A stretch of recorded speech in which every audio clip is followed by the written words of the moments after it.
Cerita dokter amputasi korban di bawah reruntuhan Ponpes Al-Hozini.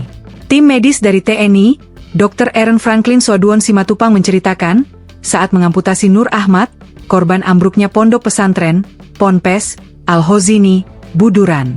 Aaron mengatakan, awalnya menerima informasi ada korban yang masih hidup di reruntuhan Ponpes Al-Hozini, Senin, 29 September 2025, malam. Namun, santri itu dalam kondisi terjepit beton. Waktu itu masuk di bawah reruntuhan. Jadi saya merangkak sampai ke dalam itu kira-kira sampai ke tempatnya sekitar 10 meteran. Kata Aaron, saat dikonfirmasi, Jumat, 3 Oktober 2025. Kemudian, Aaron melihat Ahmad dan langsung mengecek nadinya untuk memastikan korban masih hidup. Akan tetapi, korban tidak menjawab ketika diajak berkomunikasi. Saya lihat dia juga masih hidup. Saya langsung berkati korban. Saya cek nadi dan sebagainya, masih hidup, komunikasi tidak. Dia hanya diam saja tapi mata terbuka. Jelasnya. Lalu, Aaron meraba lengan tangan kiri korban yang terjepit di reruntuhan beton Ponpes Al-Hozini. Dia pun berpikiran untuk mengamputasi tepat di persendian siku santri tersebut. Karena kita melakukan amputasi pada daerah lengan, pastinya ada resiko shock, kemudian nyeri yang sangat hebat. Sehingga perlu obat-obatan dari anestesi begitu, ucapnya. Akhirnya, dia memutuskan untuk keluar dari reruntuhan itu lagi untuk meminta sejumlah obat-obatan. Setelahnya, Aaron kembali merangkak di celah bangunan untuk mulai proses amputasi.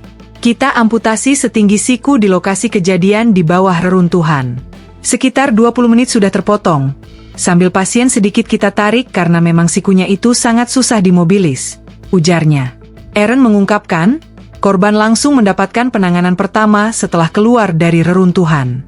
Kemudian, tim medis lainnya baru membawanya ke RSUD RT Notopuro, Sidoarjo. Diberitakan sebelumnya, Direktur Utama RSUD RT Notopuro, Dr. Atok Irawan mengatakan, terpaksa amputasi lengan kiri korban saat proses evakuasi. Meski ada pihak keluarga yang protes. Sempat yang diamputasi di tempat, keluarga sempat protes, enggak setuju. Ya gimana kalau kondisi darurat? Sempat nanya, siapa yang mengizinkan?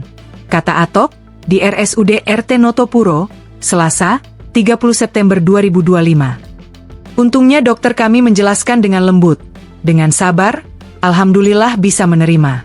Karena situasinya sempit, ini juga sebenarnya membahayakan jiwa nakes kami, tambahnya. Selanjutnya, dokter yang bertugas langsung melakukan penanganan pertama setelah proses amputasi. Kemudian, korban dibawa untuk mendapatkan perawatan di RSUD RT Notopuro. Jadi tetap pertolongan. Korban, dibius di sana, lukanya, amputasi, ditutup cuma akhirnya dilakukan pembersihan lagi. Dijahit ulang sampai pukul 1.30 WIB baru selesai, ucapnya. Download Tribun X sekarang. Menghadirkan lokal menjadi Indonesia.